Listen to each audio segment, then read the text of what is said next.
I'm Nan Simonsen. I'm a nationally board certified health and wellness coach, and I love beets. I like them cooked, I like them raw, I like them in salads, I like them steamed and cold, I like them in all ways. But one of the things I bought when I began cooking with beets is gloves. They can be, I want to say lucite, that's the wrong one. Anyway, any number of gloves that you would use when you're trying to protect your hands and you're cooking, for example, with hot chilies. You want to protect your hands that way too.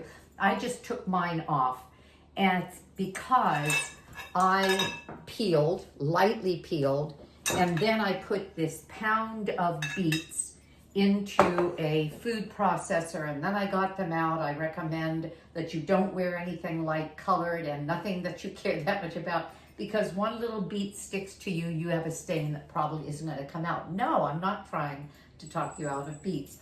I'm just, well, forewarning. So what am I making? I am making Dr. Brooke Goldner's Goodbye Lupus, Hello Delicious Beet Salad. And I'll show you a picture of it. It is a contribution to the book, as are many, not all, of the recipes from people who have healed. This particular person who submitted this recipe had multiple sclerosis, and she had a enormous, she calls it, phenomenal turnaround of symptoms using Dr. Goldner's 6-week Goodbye Autoimmune Disease Rapid Recovery Group, and then she maintained the program for months after that, and she submitted this recipe. So I'm going to tell you what I have in here. I have over a pound of beets. Her recommendation is 6 or 7 cups shredded. And so I would say about 1.25 pounds would do it. She said 3 large beets. I had 6 small beets, but of course large and small is so relative. So I weighed them, and I'm saying that about 1 pound came to about 5 cups. She's saying 6 or 7 for the recipe. And I'm going to start it out savory, and then I may add a slightly sweeter flavor. She recommended carrot shredded or apple shredded. That would be good. Apple and beets are wonderful. So I'm just going to show you how simple this is. I have some green onion. In this case, I put 1.5 green onions. And she recommended a large red onion. This is about 1/2 of a red onion, because that's a lot. And I wanted to be sure that it wasn't going to overpower, and I have another part of it, and so I'll add that in a bit. A few tablespoons of Dijon mustard. I love seeded Dijon mustard, whole grain Dijon. And so this is, it's a tablespoon and probably a teaspoon, so 4 or 5 teaspoons.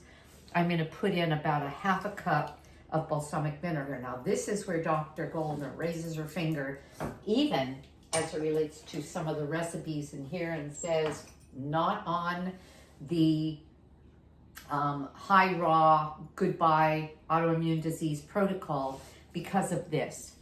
Okay. This is from Italy. It's balsamic vinegar, but we have a lot of very popular balsamic vinegars out on the market now. They're very trendy. The problem is, if I look at this, 1 tablespoon has total sugars 13 grams. See, I'll show you, 13 grams of total sugars. What they do to make most balsamics is that they use grape must, which is you take a must, which you take a bunch of grapes, you cook it down, and you're really getting the grape sugar. Well, that's natural and all, but it's sugar. 4 grams of this, for example, is 4 grams is, oops, cat up on the counter, is 1 teaspoon of sugar. So if this is 13 grams, how many teaspoons in 1 tablespoon of this? 4 teaspoons of sugar. Could you imagine sitting down and eating 4 teaspoons of sugar? 1 tablespoon of sugar or of this is the equivalent of that. So she's saying stay away from balsamic vinegars unless they are low, like 2 or 3 grams of total sugar. Well, I found we have a Trader Giotto's, meaning Trader Joe's, with an Italian flair.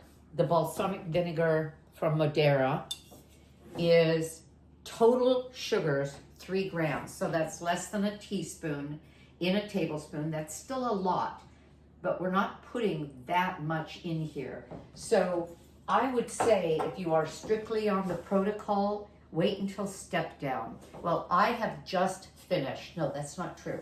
I am on week 6 of the 6-week protocol. So I will be in step down as of next week. I just wanted to make this for you now. So I used this vinegar, this balsamic, and I think I will add the rest of, or at least more of the red onion. When I looked at those little, what did I say, 6 beets, 7 beets, the small ones, I thought, oh man, that amount of onion is going to overpower them. But that's actually not so. Once these are shredded, there's a lot of volume here. And then I'm going to taste, because this is it. This is what I have here, is basically what you saw in the picture. So simple. And my guess is that this is going to become more and more flavorful as it sits, and the word is macerate, as the flavors, as the beets ooze their juice, as the flavors bind, you get a different flavor. We're gonna put some pepper in. On her protocol, salt is allowed. As a matter of fact, it's encouraged, because we are drinking at least 96 ounces of water a day, which leaches out a lot of sodium. And so to not go into or have the possibility of hypernatremia, because a lot of people are drinking a whole gallon of water, the recommendation is at least a teaspoon of salt a day. And I'm going to put a little salt in. Okay, and we'll see what I think of it. That's it. So what could you do with this? You could throw some apple in. An entire apple, half of an apple shredded.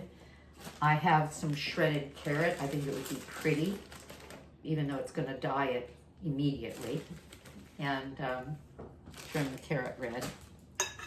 But I think it would be nice to get that flavor of carrot in there. Beet has marvelous flavor that can be rather just earthy. And so I think the carrot will break that up a little bit, and I'm going to taste it. And let's see. Look, it's a pretty dish. And I'm putting this aside for dinner in about 20 minutes.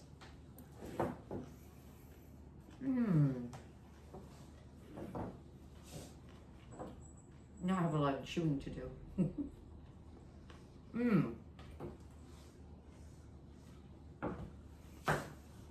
That's delicious.